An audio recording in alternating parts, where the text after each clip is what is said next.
为了让超级英雄渗透进美国军事防御系统，马德琳派出祖国人去救下被劫持的飞机，但阿祖显然有自己的想法。此时飞机上劫匪正威胁着乘客，不料此时机门却突然打开，劫匪瞬间被吸了出去，紧接着梅芙扭断了劫匪的脖子。面对超级英雄梅芙，劫匪刚要投降，但却被一道射线贯穿。阿祖解决完劫匪后拉上机门，尽情享受着乘客的鼓掌，乘客脸上露出崇拜的眼神，但很快他们就笑不出来了。就在这时，梅芙破开驾驶室大门，发现里面居然还有一名劫匪，并且拿枪指着机长，这要是开枪，整架飞机的人都得死。梅芙试图稳住劫匪，但没想到劫匪反手就将机长枪毙。阿祖见状瞬间上头将他射死，不仅如此还将操作台也射烂了。梅芙见状连忙想要联系地面，但却没有丝毫反应。完犊子，这下糟了，他赶紧让阿祖想想办法，但祖国人却满不在乎，虚情假意的安抚乘客，下一秒就直接敲烂机门想要跑路。他才不管这些人的死活。乘客这时才终于反应过来，拼命要阿祖救救他们。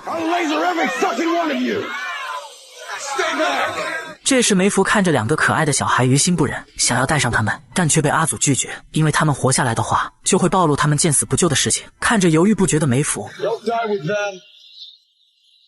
就这样，身为超级英雄的祖国人眼睁睁看着整架飞机向地面冲去，却无动于衷。更让人愤怒的是，事后政府打捞飞机残骸时，阿祖却说他们本来不用死，撒谎到他们是在飞机坠落后3分钟才赶到，最终导致了悲剧的发生。要是他们是在防御体制内的话，就能快速到达现场。说着说着，甚至虚伪的挤出了眼泪，发誓如果他们在防御体制的话，这样的悲剧就永远不会发生。看到这一幕真是令人作呕，明明是杀人凶手，却为了达到目的胡说八道，但就是这么恶心的存在却被他们奉为神明。